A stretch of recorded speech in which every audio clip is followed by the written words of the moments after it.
I'm can you update about the investigation I made about that controversial testimony Abiamena Adoration Ministry, Enugu, Nigeria. IJM investigation. IJL na family the boy. IJL na hospital. Ever mother boy. Main investigation. According to Reverend Father Ejike Mbaka kwuru. Mbaka say na the boy was born crippled. After our investigation, we found out that the boy was born crippled. Etu Mbaka si wee kwu. Mana biko, if I'm chọrọ ikwu na this video, ndị Adoration Ministry, unu ya like ya. Mana if I'm chọrọ ikwu na abụ the pure truth. Eziokwu ka m chọrọ ikwu, me etinye, me ewepụ. Ka anyị na-eme investigation about that boy. Enwere ọya that boy na ya. And that ọya cause the boy if a na-akpọ developmental delay. What is this this developmental delay? Onye nwere this developmental delay, if ọya dey eme gị bụ some part of your body ga na-grow, some part aya dey grow. Ọ bụrụ na ịfụrụ that boy n'ife, ị afụ na ụkwụ the boy tara ata from waist here up ruo n'obi buru ibu. That from his waist ruo n'obi n'isi na-grow according to his age. Mana from his waist down to his leg adịghị grow. That place tara ata. All that developmental delay mere na that boy agaghị ije ọsịsọ. Nya mekwa na ụkwụ the boy tara ata. Ka esi enweta this developmental delay? Achọghị m ịkpọ afa ọrịa na cause ya because ọ bụrụ ihe niile ka a na-ekwu na social media. Ama m ụdị one na-eshiri anyị ka anyị ga-eme this investigation. This ọrịa na this boy bụ a na-enweta from parents. Ime etu esi nwoke nwere bụ AS jee nụọ nwaanyị bụ AS, likely na ha ya amụta sickle cell.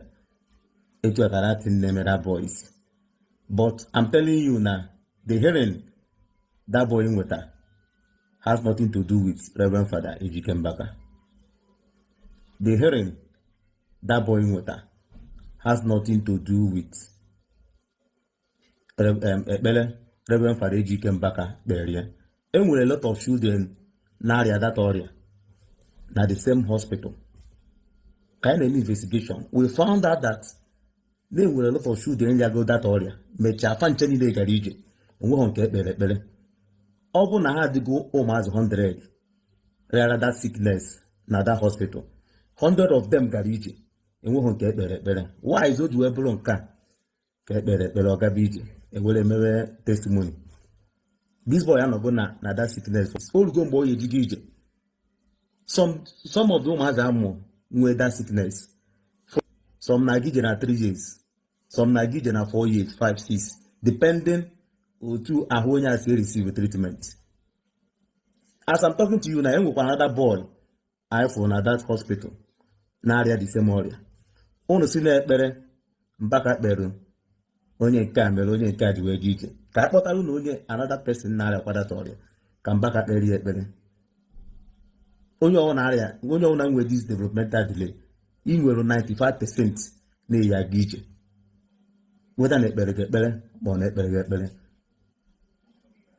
Ekpere Mbaka kpere has nothing to add, has nothing to minus na hearing that boy will. Reverend Father Ejike Mbaka abụrụ a doctor. If ọ bụbu a priest, enwe ike n'obi ọ na-eche nọọ ekpere ahụ ekpere that boy mere that boy ji wee gaba ije. But I'm telling you na anybody ọwụna nwere developmental delay from birth, in nwere chances of ịga ije any moment. That person nwere chances of ịga ije any moment. Mbaka enweghị any experience on sickness on ọrịa ụmụazị na arịa because ọ nụbọ nwaanyị. If ọ bụ a priest, ọ bụrụ a doctor. Unu sị na ihe a na-ekwu basị na-ekpere Mbaka kpere that boy, nya mere that boy ji wee ga ije. Enwere small boy I meet kwa na the same hospital oge anyị jere ime investigation. That boy nwere the same developmental delay. adị nke ya ka mụrụ ya ọfụ aka notice nke ya ọfụ. Ọ bụrụ na akpọjere ya Mbaka ka akpọjere Mbaka na Mbaka kpere ya ekpere that boy gaa ije ebido njebe adoration ministry. Mbaka kpere that boy ekpere that boy gaa ije ozugbo ebido m every day ọ bụla enwere program na adoration ministry mmanụ dị. As a parent, always take advice from your doctor. All these priests, Fabule doctor, if I have a priest, all this reverend father, priest can have Fabule a doctor.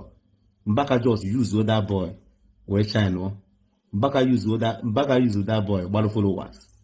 Mbaka use that boy, cash out. Why better Mbaka better that boy, add nothing, remove nothing from the healing that boy in with her. And this woman, if we be made this testimony with nwa nwoke. That woman nwekwara another chances enwetakwa nwa ọzọ aya aga ije n'oge, because that fault bụ from nyanwa na die ka that fault si. O nwekwa 90% chances enwetakwa nwa ọzọ ya enwe developmental delay. All because now you don't want to use your brain, because you should pay attention to your doctor. Nya mere ndị reverend fathers, ndị pastors, ndị evangelists na-use ga catch out. Ha na-use ga na-emere ha free advert.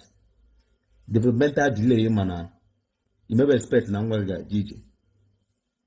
A pastor from somewhere, a priest from somewhere, diega kanisi nwa ga ije. Ije mere free advert. Emo na all this testimony name not free advert. Your pastor na catch out, your priest na catch out. Marabam na that day, the full day cash out on Mbaka cash. That day I made that testimony. Mbaka just great glory. Now from the doctor tal. Nwa wogudore. 9 minutes we do ejike. Ekpere. The boy gabije. Mbaka na glory. Mbaka I celebrate when Mbaka now for doctor tal. All knows that Mbaka ekpere Mbaka kpere. Mere that boy do ejike. Enwere a lot of enwere nke na-arịakwa the same ọrịa na n'ụlọ ọgwụ ka akpọrọ ya kpọtara Mbaka ka Mbaka kpere ekpere ka that boy gaba ije ka I believe onye ife a na-akọ mmadụ more than mmadụ 20 arịagoda the same sickness ya na the same hospital and all of them gara ije. Nwaanyị o ji ebuzie nke onye a ka eji ebe mee testimony na-eme mkpọtụ ewere gị na-akachi out because n'inweghị uche.